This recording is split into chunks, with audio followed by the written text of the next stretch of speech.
Assalamu alaikum. This is Akib Shehzad. I hope you are doing great. Here we go with part 10 of lipids. So let's get kickstart. Today we are going to discuss a special topic, that is phospholipid. So what are they? They are basically the complex or compound type of lipids. Okay. Now, why? Because they have phosphoric acid, they have fatty acid, they have a nitrogenous base and an alcohol inside them. Normally हमने पिछले classes में पढ़ा होगा, जब हम lipids को discuss कर रहे थे, वहाँ पे ग्लिसरॉल प्रेजेंट होता है और वहाँ पे फैटी एसिड्स प्रेजेंट होते हैं. बेसिकली हमने बोला था. अब ग्लिसरॉल के 3 अटैचमेंट्स हैं. 2 जगह पे इसको तो फैटी एसिड अटैच हो गया, एक जगह पे यहाँ पे फॉस्फेट अटैच हो जाता है. Because of this phosphate it's called the phospholipid. और इस फॉस्फेट के साथ इसको एक और चीज़ अटैच है, दैट्स दिस आर ग्रुप. ये आर ग्रुप हमारा नाइट्रोजनस बेसिस होते हैं. डिफरेंट तरह की चीज़ें होंगी यहाँ पे.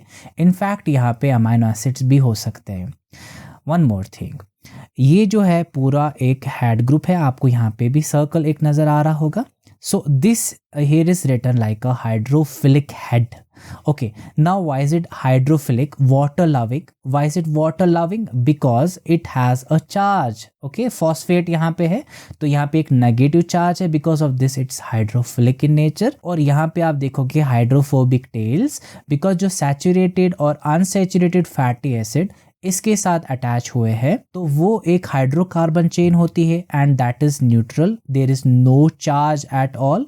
Because of that it is hydrophobic tails. Okay, अब जो ग्लिसरॉल होता है ये एक अल्कोहल है. There can be other types of alcohol as well like sphingosine. Now, depending upon the type of alcohol present inside a phospholipid, we can have 2 types of phospholipid. One is glycerophospholipid, जिसको phosphoglycerides भी कहते हैं, या sphingophospholipids या सिफिंगोमाइलेंस.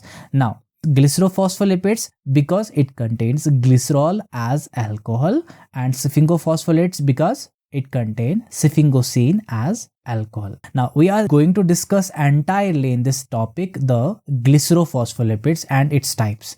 Now glycerophospholipids, they contain glycerol as the alcohol. Now they are the major lipids of the biological membrane. जो biological membranes होते हैं, जितने भी membrane हमारा plasma membrane और the membranes of the cell organelles present inside the cell, so वहाँ पे जो है आप देखोगे glycerophospholipids are the major part. Now जो glycerophospholipids है, यहाँ पे biological membrane ऐसे lipid bilayer दिखाई गई है. Let's discuss its structure. Now it contains a glyceride 3-phosphate, यानी ग्लिसरॉल होगा. ये है ग्लिसरॉल, ये ग्रीन पार्ट जो आपको नज़र आ रहा है, दिस इज ग्लिसरॉल. अब इसमें 3 कार्बन है. This is the carbon 1, this is carbon 2 and carbon 3. So glyceride 3-phosphate का मतलब हो गया जो 3rd पोजिशन है वहाँ पे एक फॉस्फेट होगा और उस फॉस्फेट के साथ यहाँ पे एक एक्स ग्रुप होता है. It can be of different type एक. ओके, बट जो C1 और C2 पोजीशन होता है वहाँ पे सैचुरेटेड और अनसैचुरेटेड फैटी एसिड्स जो है अटैच्ड होते हैं. सो C1 पे मोस्टली सैचुरेटेड होता है और C2 पे mostly unsaturated fatty acid attach होते हैं. They are of following type, यानी ये जो हमारे ग्लिसरोफॉस्फोलिपिड्स होते हैं, depending upon this X group, यहाँ पे टॉप पे एक्स जो मैंने बनाया, depending upon this X group which type of group is present. Glycerophospholipid जो होते हैं इतने सारे टाइप्स के होते हैं. They can be phosphatidic acid, lecithin, cephalin, phosphatidyl inositol, phosphatidyl serine and प्लाज्मेलोजेंस. Let's discuss them. The first one we have is phosphatidic acid. Now they are the simplest types of phospholipids. Though ये बहुत ज़्यादा simple होते हैं structure में because they just contain the glycerol. क्योंकि glycerophospholipids है, they have the glycerol as alcohol and they have obviously they have fatty acid units one position पे, second position पे, and they just have one this phosphoric acid group. They are so simple in structure and ये जो है ये बहुत कम पाए जाते हैं, लेस इन टिश्यूज, ज़्यादा नहीं देखे जाते हैं टिश्यूज़ में. और ये जो होता है फॉस्फैटिडिक एसिड, सो ये एक इंटरमीडिएट होता है for the synthesis of triacyl glycerol जो कि हमने डिस्कस किया, या फॉस्फोलिपिड बनाना होगा तो ये एक प्रिकर्सर की तरह काम करता है, यानी इसी से आगे बाकी चीज़ें बनाई जा सकती है और इससे बाकी डेरिवेटिव्स भी बना सकते हैं जब इनमें बाकी ग्रुप्स ऐड करे जाए. यानी इस फॉस्फेट के साथ X हम जोड़ते हैं और X can be amino acid, X can be nitrogenous bases. तो डिफरेंट तरीके के अब हम आगे पढ़ने जो जा रहे हैं, तो ये एक बुनियाद बनाता है phosphatidic acid. Now the lecithin, the first one. अब लेसिथिन जो होता है, its name is derived from a Greek term which is lekithos, so it means egg yolk. Okay, chemically it is just the phosphatidic acid जो हमने अभी पढ़ा। Phosphatidic acid होगा with choline as a nitrogenous base. जैसे मैंने बोला वो X group, ये है वो X group, so this is the Colin, ये यहाँ तक है choline. It just contains this glycerol chain and this 1R group 2, these are the fatty acids at 1 and 2 position, and at 3rd position it has the phosphate, and with phosphate there is this X group. What is this X group? This X group is the choline, which is a nitrogenous base.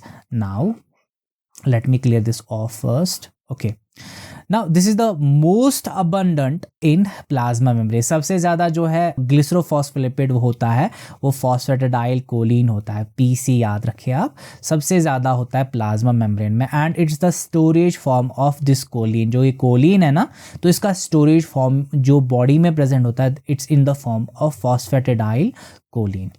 Now this is the choline in actual structure. इसके बाद lecithin का एक और type होता है, this called the dipalmitoyl lecithin और DPL। Okay, so it's an important phosphatidyl choline of lungs. ये lungs का बहुत बहुत ज़्यादा इम्पॉर्टेंट जो है लेसिथिन होता है, जो लंग्स में पाया जाता है। ये भी फॉस्फेटिडाइल कोलिन ही होता है, बट द डिफरेंस इज यहाँ पे जो फैटी एसिड्स अटैच है at position 1 and position 2, it's the palmitoleic acid. Okay, ये पामेटॉलिक एसिड है, और पोजीशन 1 और पोजीशन 2 पे, बाकी पोजीशन 3 पे फॉस्फेट है, और फॉस्फेट के साथ ये कोलिन है, बाकी सेम है। In lungs, what it does there, it's a surface active agent. What is the surface active agent?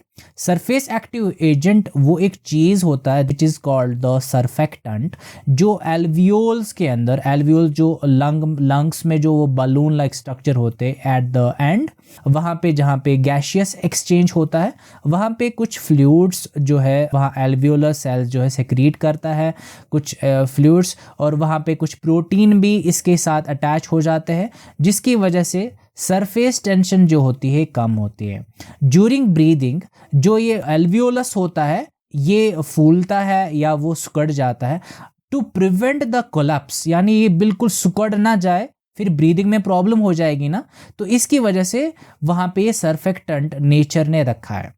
Now it is a lipoprotein mixture, यानी इसके साथ इस फॉस्फेटिडाइल कोलिन जो लंग्स में यहाँ पे सरफेक्टेंट होता है, इसके साथ कुछ प्रोटीन्स भी आ जाते हैं, जिसकी वजह से ये एक लाइपोप्रोटीन मिक्सचर होता है। ओके, एक कंडीशन होती है इन्फेंट्स में, छोटे बच्चों में, तो उनमें क्या होता है, रेस्पिरेटरी डिस्ट्रेस सिंड्रोम होता है, एक कंडीशन, एक clinical condition which is characterized by the absence of this DPL, यानी डाइपामेटॉइल लेसिथिन, यानी उनमें ये DPL नहीं बनता। ओके, जिसकी वजह से क्या हुआ, जैसे मैंने बोला नॉर्मल लंग्स में जो ये एल्वियोल्स होते हैं ये फूले हुए होते हैं, अब यहाँ इन बिचारों में जो है कोलैप्स्ड होते हैं, उनको ब्रीदिंग प्रॉब्लम होती है। नाउ लाइसोलेसिथिन एक और चीज़ है, लेसिथिन के बारे में एक नाम है जिसको हम समझेंगे लाइसोलेसिथिन किस चीज़ का नाम है। तो C1 जो कार्बन 1 है ग्लिसरॉल का, या C2 वहाँ पे या पोजीशन 1 पे या पोजीशन 2 पे कोई फैटी एसिड जो है रिमूव किया जाएगा, तो फिर एक लाइसोलेसिथिन बन जाता है। Now this is the enzyme which acts and it removes the fatty acid from position 1 and this free fatty acid is here, lysolecithin is formed. Okay, so this is the free fatty acid, so lysolecithin ये हो गया। now cephalins, cephalin is a phosphatidyl ethanol amine, इसमें क्या होता है, इसमें ethanol amine जो है नाइट्रोजनस बेस है। जैसे हमने बोला फॉस्फेटिडिक एसिड वहाँ पे X ग्रुप अटैच होगा, वो X ग्रुप नाइट्रोजनस बेस हो सकता है या अमाइन एसिड, यहाँ पे जो नाइट्रोजनस बेस है वो इथेनॉल अमाइन है। ओके, सो इनको हम cephalins कहते हैं, this is the ethanol amine. ना cephalin और लेसिथिन में क्या डिफरेंस है, सिर्फ नाइट्रोजनस बेस की डिफरेंस है। ये है हमारा cephalin जो हम अभी पढ़ रहे हैं, इसमें क्या जो नाइट्रोजनस बेस है वो ये है इथेनॉल अमाइन। ओके, और जो हमारा लेसिथिन है जो हमने अभी पढ़ा वो है यहाँ पे इसमें कोलिन होता है। ओके, नाउ फॉस्फेटिडाइल इनोस्टॉल, फॉस्फेटिडाइल इनोस्टॉल जो है इसमें एक शुगर होता है, वो किसके साथ अटैच होगा, हमारे फॉस्फेटिडिक एसिड। फॉस्फेटिडिक एसिड के साथ इनोस्टॉल जुड़ जाएगा तो फॉस्फेटिडाइल इनोस्टॉल बन जाता है। बहुत इंपॉर्टेंट चीज़ होता है बायोलॉजिकल मेम्ब्रेन्स में। यहाँ पे ये है हमारा ग्लिसरॉल, इसके साथ फैटी एसिड 1 पोजीशन पे, फैटी एसिड 2nd पोजीशन पे और 3rd पोजीशन पे इसको फॉस्फेट है, और यहाँ पे ये है हमारा इनोस्टॉल। Okay, let's see. So it's a very important component of the biological membrane। जैसे मैंने बोला बहुत important component होता है। क्यों? क्योंकि बहुत सारे हार्मोन जो है अपना एक्शन मीडिएट करते हैं थ्रू दिस फॉस्फेटिडाइल इनोस्टॉल। फिर आगे जो है सब्सिक्वेंट जो सेकेंडरी मैसेंजर सिस्टम हो जाता है, जो हम बायोसिग्नलिंग में पढ़ेंगे इंशाल्लाह। Now one more thing, phosphatidyl serine. Serine is an amino acid, तो वहाँ पे फॉस्फेटिडिक एसिड के साथ हमारा सेरीन अटैच हो जाएगा। तो this is just the phosphatidic acid. यहाँ पे फॉस्फेट पोजीशन 1 पे, पोजीशन 2 पे फैटी एसिड्स है, और वहाँ पे फॉस्फेट के साथ एक एक्स ग्रुप है। Here the x group is serine. So simple है, बहुत सिंपल है।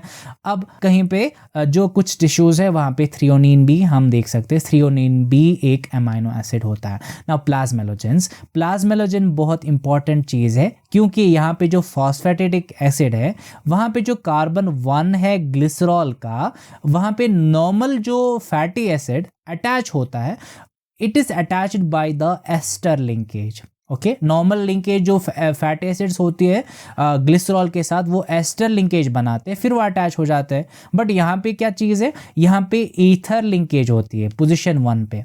जो पोजीशन 1 है, ग्लिसरॉल की पोजीशन 1 है, वहाँ पे जो फैटी एसिड अटैच हो जाता है वो अटैच होता है by ether linkage, ROR। Okay, so this is the ether ना। बाकी सिंपल है, बाकी सेम है।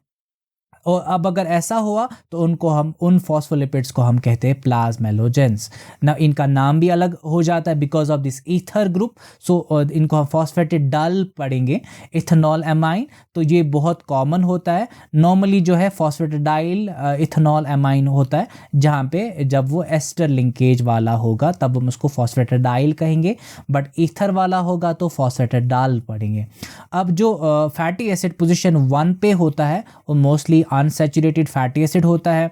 अब क्योंकि हम इथेनॉल अमाइन की बात करेंगे, जो हमने अभी पीछे भी बोला कि इथेनॉल अमाइन एक नाइट्रोजनस बेस है, इसको वहाँ पे इस एक्स पोजीशन पे इथेनॉल अमाइन को रिमूव कर सकते हैं या सब्स्टिट्यूट कर सकते हैं बाय कोलिन, इनोस्टॉल या सेरीन। तो डिफरेंट तरह के प्लाज्मेलोजेंस बन सकते हैं।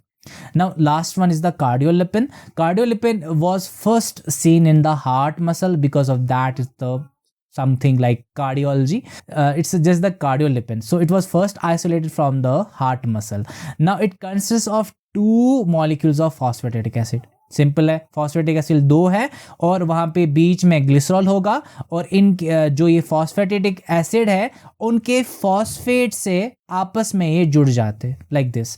सो this is 1 phosphatidic acid, this is another phosphatidic acid, so this is the glycerol. Okay, ये ग्लिसरॉल है।